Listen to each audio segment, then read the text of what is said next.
देश के अलग अलग शहरों में बाबा बागेश्वर अपना दिव्य दरबार लगा रहे हैं।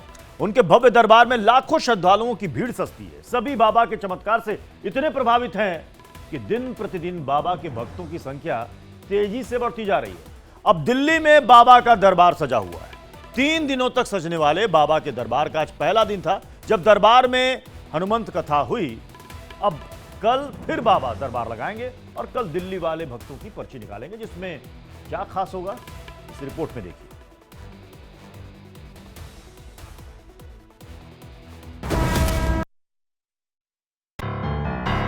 पर्ची खुलेगी, किस्मत निकलेगी। दिल्ली वाले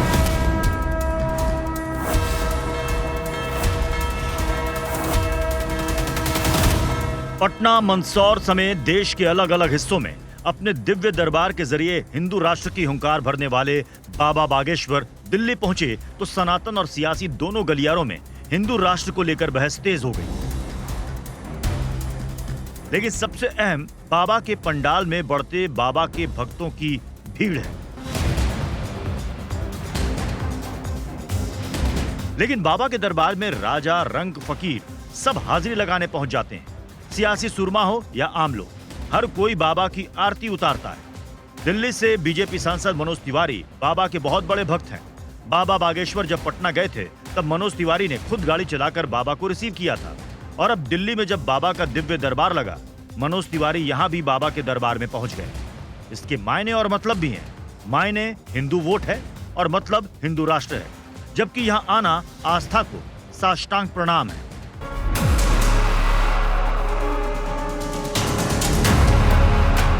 वैसे तो बाबा पर्ची निकालने और भाग्य बताने के लिए मशहूर हैं, अपने भक्तों के लिए आराध्य हैं। भक्त बाबा को चमत्कारिक मानते हैं, इसलिए लोग बाबा के दरबार में हाजिरी लगाते हैं कि काश उनका नंबर लग जाए, उनकी पर्ची निकल जाए, उनका भाग्य उन्हें मालूम पड़ जाए। लेकिन यह भी सच है कि बाबा की एक पुकार पर यही भीड़ हिंदू राष्ट्र की हुंकार भी भरने लगती है।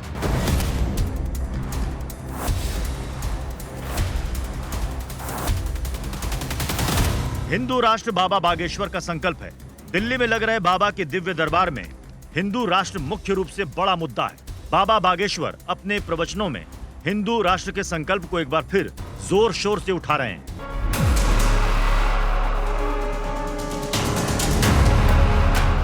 इससे पहले भी बागेश्वर बाबा ने हिंदू राष्ट्र को आगे बढ़ाने के लिए अपने जन्मदिन के मौके पर एक वेबसाइट भी लॉन्च की। बाबा ने सभी सनातनियों से अपील की कि वो अपनी उपस्थिति दर्ज कर हिंदू राष्ट्र के संकल्प को मजबूत करें।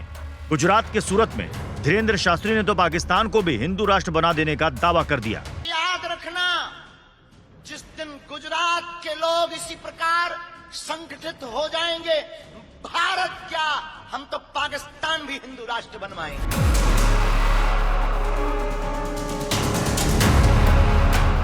बाबा बागेश्वर हिंदू राष्ट्र के अलावा कट्टर हिंदुत्व की भी बात करते हैं। आचार्य धीरेन्द्र कृष्ण शास्त्री ने कई मौकों पर कहा कि अयोध्या के बाद अब मथुरा की बारी है। कृष्ण कन्हैया लाल को जो है मथुरा में विराजमान करवाने के लिए कौन कौन तैयार है? जोर से बोलो, पक्का?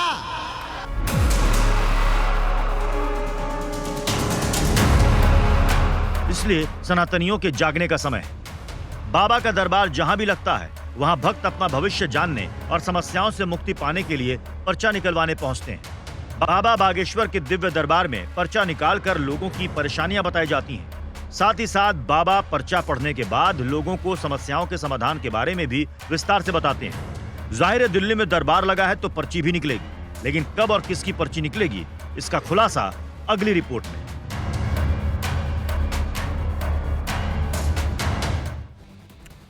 दिल्ली में लगा बाबा का दरबार आज खत्म हो गया।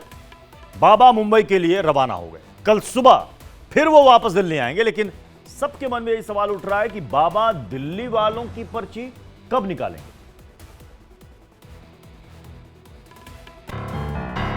पर्ची खुलेगी, किस्मत निकलेगी। दिल्ली वालों की पर्ची कब निकलेगी? बाबा बागेश्वर का भव्य दरबार राजधानी में लगा है। गुरुवार को दरबार के पहले दिन हजारों लोग यहां जुटे। सुबह 21 कुंडीय यज्ञ किया गया। 21 परिवारों ने इस यज्ञ में हिस्सा लिया। रोजाना सुबह 8 बजे से 11 बजे तक 3-3 घंटे के यज्ञ के साथ ही दिव्य दरबार की शुरुआत होगी। लेकिन लोगों की सबसे बड़ी दिलचस्पी बाबा की पर्ची में। शुक्रवार को दिल्ली दरबार में बाबा दिल्ली वालों की पर्ची निकालेंगे। गुरुवार को कथा के बाद बाबा बागेश्वर मुंबई रवाना हो गए। शुक्रवार सुबह फिर दिल्ली वापस आएंगे। शाम 4 बजे से लेकर 8 बजे तक हनुमान कथा होगी। शुक्रवार को ही उनका दिव्य दरबार भी लगेगा, यानी जिसमें श्रद्धालु सवाल पूछ सकेंगे। इसका समय दोपहर 12 से 3 बजे तक रहेगा। वहीं शनिवार को 21 कन्याओं का विवाह भी करवाया जाएगा। दिल्ली के आईपी एक्सटेंशन इलाके में लगा बाबा का यह दरबार 8 जुलाई यानी शनिवार तक चलेगा।